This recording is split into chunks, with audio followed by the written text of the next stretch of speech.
Barrister Aqeel Malik साहब वजीर मुमलिकत बराए कानून और इंसाफ इस वक्त हमें ज्वाइन कर रहे हैं। बैरिस्टर साहब अस्सलाम वालेकुम, बहुत शुक्रिया प्रोग्राम के लिए आपने वक्त निकाला। बैरिस्टर साहब टू बिगिन विद सबसे पहले तो ये बता दीजिए कि आपके पास गार्ड्स हैं? जी मेरे जाती गार्ड जरूर हैं, बिल्कुल। शुक्र, क्योंकि आपके पीपल्स पार्टी के दोस्त कह रहे हैं कि गार्ड्स के बगैर अब आप लोग अवाम में नहीं जा सकते, बाहर नहीं निकल सकते, आप सहारे के बगैर हल्के में नहीं जा सकते, आसरे के बगैर अवाम में नहीं जा सकते, ऐसा ही है? नहीं, मैं तो अपने हलके में ही होता हूँ और मैं बगैर गार्ड्स के ही होता हूँ और बिल्कुल अवाम में ही मौजूद होता हूँ और बाकायदा अपने पॉलिटिकल सेक्रेटेरिएट पे हर हफ्ते बैठता हूँ, अवाम में जाता हूँ, अवाम की गमी खुशी में होता हूँ, अपने लोकल जो इश्यूज़ हैं लोकल हलके में घूमता फिरता भी हूँ बगैर किसी डर के, बगैर किसी खौफ के। और अवाम से जो पजीराई मिल रही है अल्हम्दुलिल्लाह, जो इक़दामात वज़ीर आला ने उठाए हैं, वज़ीर आज़म ने उठाए हैं, सो वो लायक तहसीन है। वो तो बल्कि अप्रिशिएट कर रही है अवाम और कहती है कि इतना पंजाब में कभी ज़िंदगी में काम नहीं हुआ जितना इस अरसे में हो चुका है वज़ीर आला के होते हुए। बट अकील साहब, चंद साहब, हसन मुर्तज़ा साहब, राजा परवेज़ अशरफ साहब भी यहाँ तक के कह चुके हैं कि ये एक सीट की बात थी। आप लोग को कौन हिदायत कर रहा है कि आप वोट ना डालने दें, कब्जा कर लें? और सलाम लेने पर, नून लीग का सलाम लेने पर वो कह रहे हैं कि हमें भी वोट नहीं दिए गए, नून लीग को भी वोट नहीं दिए गए। यहाँ पे तो धांधली हुई समरियाल के इलेक्शंस में। कि इशू पता है क्या है? इशू है एलिना साहिबा के सेंट्रल पंजाब हमेशा से फोटे रहा है पाकिस्तान मुस्लिम लीग नून का और एक स्ट्रॉन्ग होल्ड रहा है पाकिस्तान मुस्लिम लीग नून का। यहाँ पे ये कह देना कि एक पीटीआई पीपल्स पार्टी का जो है वो वोट बैंक खातिर खा मकदार में मौजूद है, ये हकीकत के मुनाफी है। सर वो लोग का तो सर उनका चार्ज तो ये है कि उनको इत्तेहादी होने की कीमत अदा करनी पड़ रही है। आपके इत्तेहादी होने की कीमत? जी, इत्तेहादी हमारे लिए काबिल एहतराम है और इत्तेहादी अगर कहते हैं कि उन्होंने वज़ीर आज़म का वोट दिया है तो फिर उन्होंने सदर पाकिस्तान का वोट भी लिया है, चेयरमैन सेनेट का भी लिया है, फिर गवर्नर केपी भी उन्हीं के हैं, गवर्नर पंजाब भी उन्हीं के हैं। मतलब फिर ये बातें बहुत दूर तक चली जाएंगी ना। सारे कॉन्स्टिट्यूशनल रोल्स तो जो हैं वो हमारे इत्तेहादियों के पास हैं और एक बिल्कुल उतनी ही रिस्पॉन्सिबिलिटी वो रखते हैं जितनी हम हुकूमत में रखते हैं। तो वो हुकूमत में हमारे इत्तेहादी हैं, हम अप्रिशिएट करते हैं और हम बिल्कुल उनकी रिजर्वेशंस गाए बगैर दूर भी करते रहते हैं। राइट, बट बैरिस्टर साहब ये जरूर बताइएगा की थी जो एक वालिद उनकी रहलत हुई, उनकी बेटी ने इलेक्शन लड़ा, एक लेवल प्लेइंग फील्ड थी तमाम तर कैंडिडेट्स के लिए।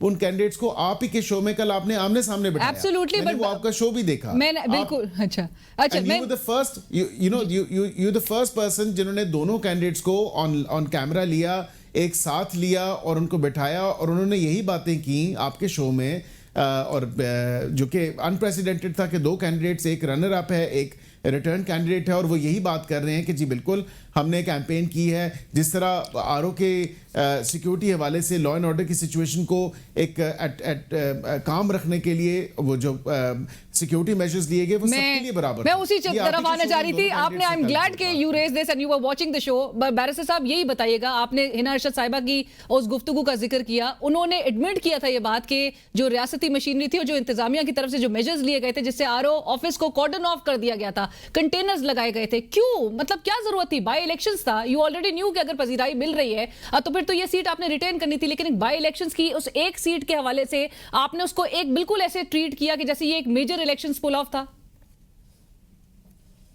नहीं, उस पर भी मैं वजाहत कर देता हूँ आपको, क्योंकि आपको याद होगा कि मरियम औरंगजेब साहिबा ने एक बड़ी खूबसूरत जुमला कहा है, रोएं चीखें पिटें। हमें पता है कि इनका ये तर्ज सियासत है, इन्होंने हर चीज़ को जो है कोलूट करना है, एलिगेशंस लगानी है, इन्होंने बताना है कि जी हो गई धांधली, हो गई, ये हो गया, मतलब लेके आए ना। वो तो कह रहे हैं नया, आपने एक नया तरीका बना लिया। अब फॉर्म 45 पहले से प्रिपेयर्ड होते हैं, अब वो कहते हैं आपने नया तरीका। नहीं, बिल्कुल भी नहीं। ये अगेन एलिगेशंस हैं, अगेन एलिगेशंस हैं, कहीं से कोई सबूत मिला, ये सिर्फ हवा में फायर हैं और कुछ भी नहीं है। इलेक्शन में भी की थी। अब 100% जो है वो हम तो ये नहीं कहते, लेकिन ऑब्वियसली सो फार हमने देखा है कि इलेक्शन कमीशन ने ठीक काम किया है और बिल्कुल इलेक्शन कमीशन ने जो है अपनी जिम्मेदारी को निभाया है। चलें, एटलीस्ट एक जमात है कि जो कि इलेक्शन कमीशन ऑफ पाकिस्तान पे पूरा भरोसा करती है। बट बैरिस्टर साहब, एहतजाजी तहरीक पाकिस्तान तहरीक इंसाफ कहती है, आज इमरान खान साहब के भी जो बयान सामने आया वो यही था कि इसके अलावा उनके पास अब कोई रास्ता नहीं है, लेकिन इस्लामाबाद के बजाय पूरे मुल्क में एहतजाज होगा, प्रोविंशियल चैप्टर्स को वो ज्यादा एंगेज करेंगे। अब आप लोग तो कंफर्टेबल है ना कि इस्लामाबाद नहीं आएगा तो रिलैक्स है हुकूमत? नहीं, मैं तो सबसे पहले तो मैं उनको मुबारकबाद पेश करता हूँ, एक नया टाइटल उन्होंने अपने आप को दे दिया, पैट्रन इन चीफ। मेरे ख्याल से इसकी भी जो है कमी रह गई थी, वो भी उन्होंने पूरी कर दी है। तो उसके अलावा जो वो कह रहे हैं कि मैं खुद बैठ के वहाँ पे मॉनिटर करूंगा और मैं देखूंगा, क़यादत करेंगे जेल से। I mean this is just totally absurd.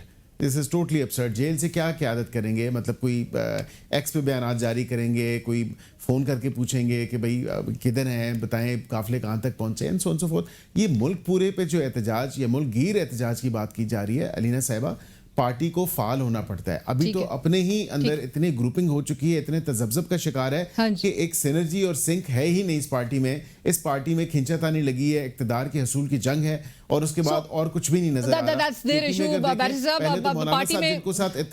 जिनके साथ इत्तेहाद कर रहे थे, अब वो तो मौलाना साहब खुद जो है केपी हुकूमत के खिलाफ और उसकी करप्शन के खिलाफ जो है वो एक सर, इधर ऑपोजिशन को भी इत्तेहाद बनाने में और कायम रखने में दुश्वारी हो रही है, इधर आपके इत्तेहाद की भी जो दरारें हैं वो बड़ी मजबूत होती हुई दिखाई दे रही हैं। बट बैरिस्टर साहब, आखिरी सवाल, 27वीं आईनी तरमीम की इतनी बाज़गश्त क्यों है इस वक्त इस मुल्क में? इस्लामाबाद हाईकोर्ट बार के जो सदर है वाजिद गिलानी साहब, उन्होंने तो या तो कह दिया, ऐलान कर दिया उन्होंने हुकूमत को सपोर्ट करने पर। इस हवाले से आपने, मुझे याद है, मेरे ही शो पे कहा था कि 26वीं आईनी तरमीम पर जो काम है वो काफी पहले से हो रहा था, you are on board as well. 27वीं पे काम शुरू हो चुका है? देखिए, मैं ये बता सकता हूँ कि अभी फिल वक्त हमारे एंड पे तो कोई ऐसी बात नहीं है, लेकिन ये पार्लियामेंट का इस्तेकाक है। दोनों हाउसेस ऑफ पार्लियामेंट ने अगर बेहतर समझा with reaching broader consensus of the members present there, और पॉलिटिकल पार्टीज जो हैं अगर उन्होंने मुनासिब समझा तो बिल्कुल उसको कर देंगे। इससे पहले भी जितनी तरमीम हुई हैं, आपने खुद देखा लीना साहिबा, कि वो 26वीं तक तो होगी, तो जो 26 हुई हैं वो इसी पार्लियामेंट ने की हैं, मुख्तलिफ सियासी जमातों ने की हैं। 27वीं की अगर ज़रूरत समझी गई तो बिल्कुल ज़रूर किया जाएगा, लेकिन मुझे नहीं समझ आती कि क्यों जो है इस तरह का एक ऐलान एक बार एसोसिएशन के सदर ने किया। हालांकि ये इस्तेकाक तो पार्लियामान का है, और पार्लियामान और जो है वो उसको अगर मुनासिब समझेगी, जब समझेगी तब करेगी, लेकिन फिल वक्त तो ऐसी कोई बात नहीं है। लेकिन मैं इसको खारिज इम्कान भी नहीं कहूँगा। ओके, बट यानी कि कुछ ना कुछ इन द लॉन्ग रन नजर आ सकता है। But thank you so much barrister साहब for joining us, thank you for your time. So 27वीं आईनी तरमीम को खारिज इम्कान करार नहीं दिया जा सकता। बहुत शुक्रिया बैरिस्टर अकील साहब हमें ज्वाइन करने के लिए। वजीर मुमलिकत बराए कानून इंसाफ बैरिस्टर अकील मलिक साहब इस वक्त हमसे गुफ्तगू करे थे, जिन्होंने कहा कि ये महज सिर्फ सियासी बयान है जो पीपल्स पार्टी के रहनुमा इस वक्त पाकिस्तान मुस्लिम लीग नवाज के हवाले से जो बयान दे रहे हैं। प्रोग्राम की टीम अलीना शिगरी को कल तक के लिए इजाजत दीजिए। अल्लाह हाफिज।